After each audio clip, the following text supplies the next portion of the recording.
The United Nations Security Council is meeting even as we speak to talk about the situation along the Russia-Ukrainian border. Russia keeps saying it has no intention of attacking Ukraine, but also is showing no signs of de-escalating the conflict. Joining us now is our chief foreign affairs correspondent, Nayyera Haqq.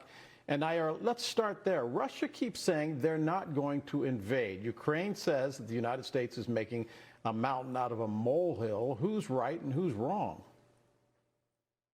Well, there's 125,000 troops now amassed on the border of Ukraine with medical and logistical support. So the big question is why? The point of the United Nations Security Council meeting today is for the United States and the other Western democracies to put Russia on notice on the world stage. Now, you may have the Russian representative saying there's no intent to evade, but throughout the last few weeks, Russian diplomats have said that aggressive behaviors by the European Union and the United States would cause Russia to retaliate. So Russia is already positioning itself as the victim here, despite the one building up these forces. And I'll say this, Del, this is not the first time that the United Nations has had to have this conversation with Russia about Ukraine. In 2014, when Russia annexed, also known as invaded and took over, a part of the Ukraine, the Crimean Peninsula, many of these similar conversations happened. So the challenge here will be, what can these diplomats do differently now that was not done nearly 20 years ago? Nayyera, what's fascinating about this is that the United States and Great Britain and the other allies keep pointing out things that Russia's trying to do to make it look like a war accidentally started.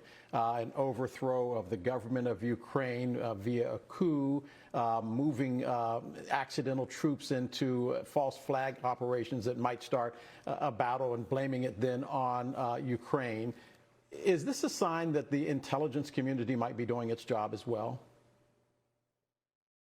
Absolutely. There's Russian disinformation active throughout the Ukraine. We also have preparations here in the United States of how the United States will be preparing for the possibility of Russian cyber attacks on U.S. infrastructure. You may remember the hack on Colonial Pipeline and how that backed up gas lines in the United States for hours upon hours and gas shortages. That is the type of consequence that Russia is looking to retaliate with if it feels like, and it is heavy emphasis on feelings here, if it feels like it is being threatened. So Vladimir Putin's ego and his standing as the leader of Russia is what is at stake. He has done a lot to try to defend that, even if it means having some of his men and women come home in body bags.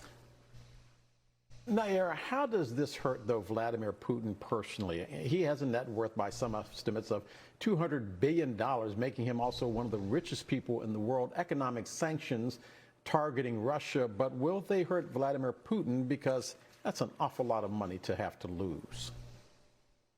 Well, that's the way the global community is starting to coalesce, is to have sanctions that target Vladimir Putin, his oligarch friends, and specific financial networks in Russia. We do not want this to end up being a situation like Iran, where everyday people suffer because of the actions of their leaders, because, again, the leaders actually have to care about how their people are doing before they decide to change their behavior. So the sanctions would have to be targeted, but so far we are hearing they are far more expansive than anything that is ever done before, and potentially crippling the oligarchy and ruling class of Russia. And a reminder that there once was an overthrow of the hierarchy in Russia back during the 1990s. BNC's chief foreign affairs correspondent, Nayyera Haqq. Nayyera, as always, thanks for being with us. Stay with us. You are watching the second hour of DC Today. We will be right back.